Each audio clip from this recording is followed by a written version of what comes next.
white mob decides to hunt a black couple. Put it up full mass. When you see this, it will make your blood boil. There are details that will disturb you even more. A black couple was hunted by armed racists before crashing violently.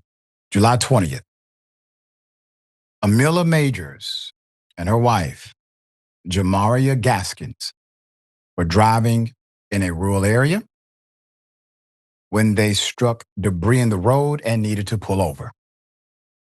It ended with a racially charged attack that left one of the women hospitalized with life-threatening injuries, and you see it there.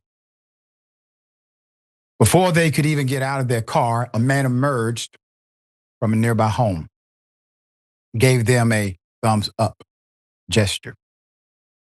They assumed he was coming to help. Instead, Major said he and two other white individuals, one of them a woman, began shouting racial slurs and threats. Quote, they called us N-words, told us we didn't belong there.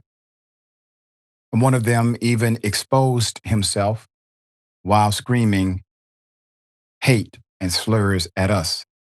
Majors wrote on a GoFundMe page launched by Gaskins. So go ahead and put them up. We're going to keep their pictures up for a minute. The incident was insane, has led to misdemeanor charges against two local residents, Elizabeth Wolfrey, 32, and then Mr. Mark Goodman, 59. Keep that picture up. Misdemeanor charges for two individuals. Imagine being so hate-filled that the sight of melanated skin triggers you. Imagine living in that kind of hell because you are in the United States of America. You will run into melanated people on a regular basis. But cowards like this typically will only exercise that kind of aggression when they feel protected. And the fact that they only have misdemeanor charges informs me that they are. Wolfrey is charged with pointing and brandishing a firearm. There's a federal statute for this as well. There's a misdemeanor statute in federal. And Goodman faces a charge of indecent exposure. That's according to the Fredericksburg Free Press. So citing the Spotsylvania County Sheriff's Office, a third person seen in the video has not yet been charged with anything. Quote, as we tried to leave, all three of them jumped into vehicles and chased us down the road, she wrote.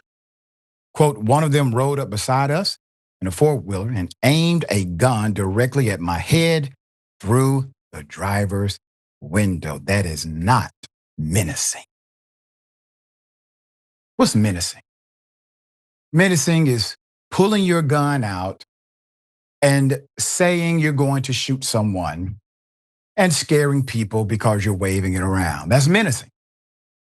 That's menacing. You aim that gun at the head of an individual, you have crossed the line from menacing to a few other dynamics that could also include, well, attempted assault and more. None of that is even considered. Now, the moments later, the person Majors lost control of the car.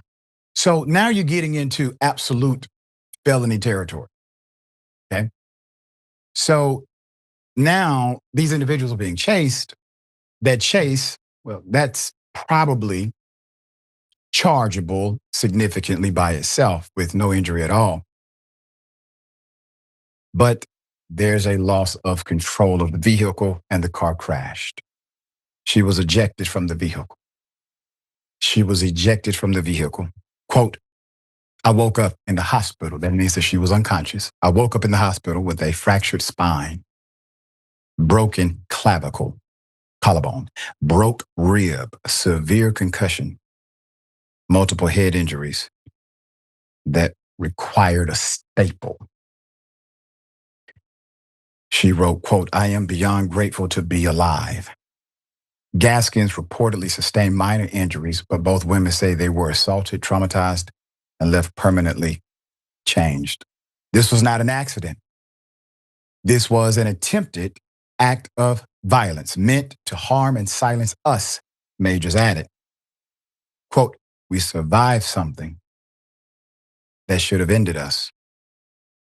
And now we're speaking out.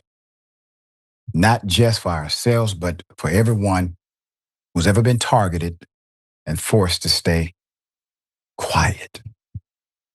Jordan, put up the pictures of the individuals charged with misdemeanors again.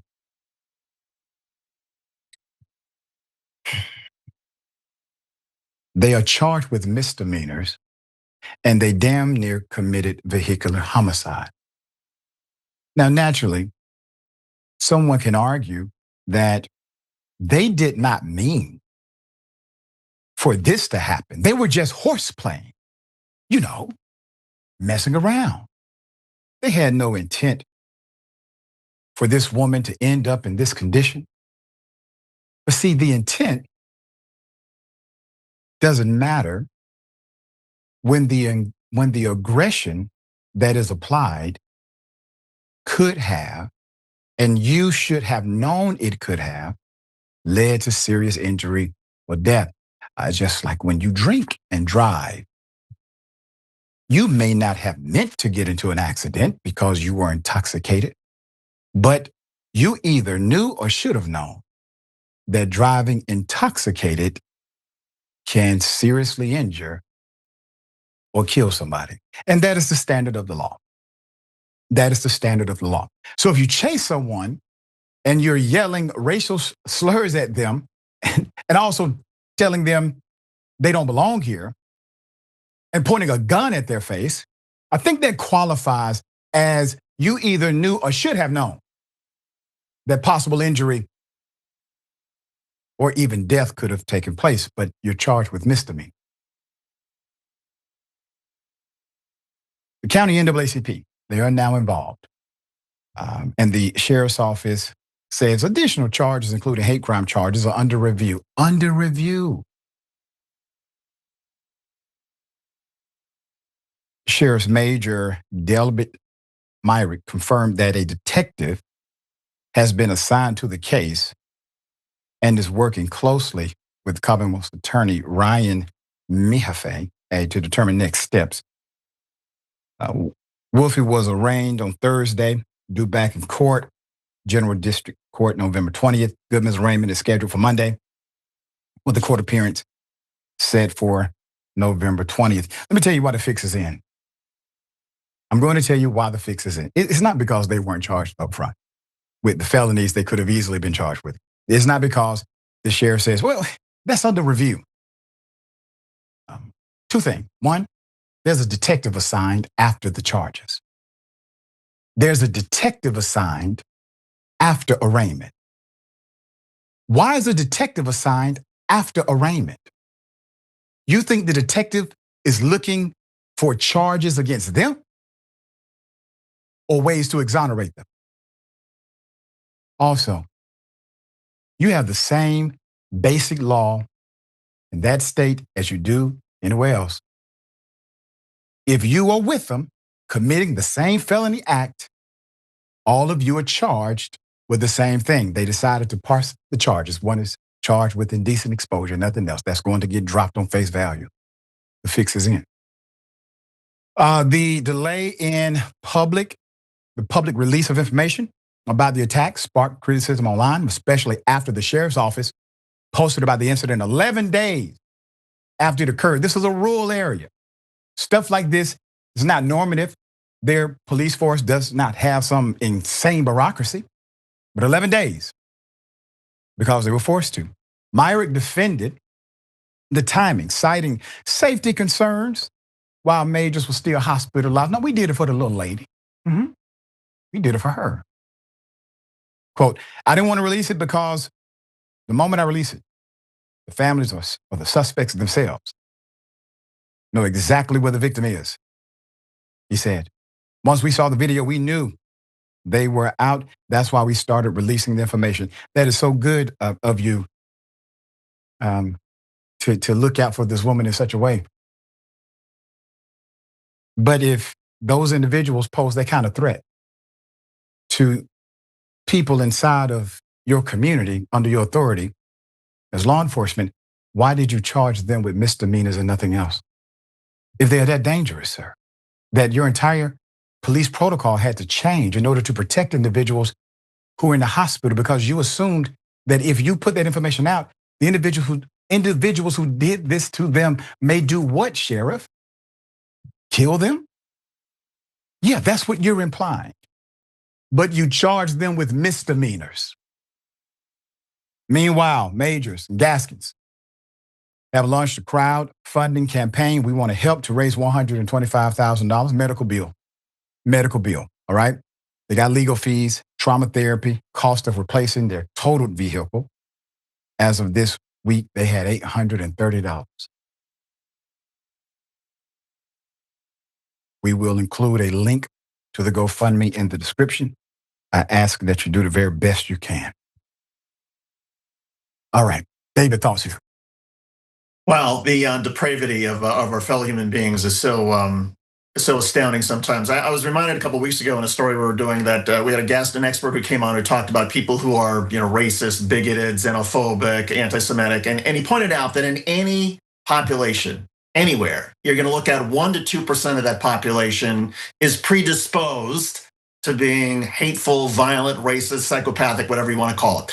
And the role of society, the role of government is to try to contain them, to try to make sure that the incentives are clear so that 1% to 2% doesn't go out in public or on the street or whatever it is and inflict violence. And that's why we have things like felony charges. In my state in Connecticut, if you pull a gun out of the holster, you don't even have to point it at somebody, but pull it out of the holster while you're yelling at somebody. That is threatening. That is menacing. That is a class 1 felony. It's not a misdemeanor. In this case, they're holding the weapon and they're pointing at this person's head, and that's a misdemeanor. That doesn't make any sense. It's ridiculous. And as somebody who spent a lot of time in Virginia, and I've got a lot of friends who were there, and even some who have lived in the Fredericksburg area, this is beyond embarrassing and humiliating. This is the absolute worst. And thank God this couple is willing to talk about it. And they're showing such incredible courage after what they've been through to make sure that everybody hears about this, because we all need to hear about this kind of stuff. Yeah, absolutely. We will continue to follow this situation, bring you updates as they occur. Dear brother, you're so right about the felony menacing statute. The sheriff chose to use the lesser misdemeanor version of that, which doesn't apply.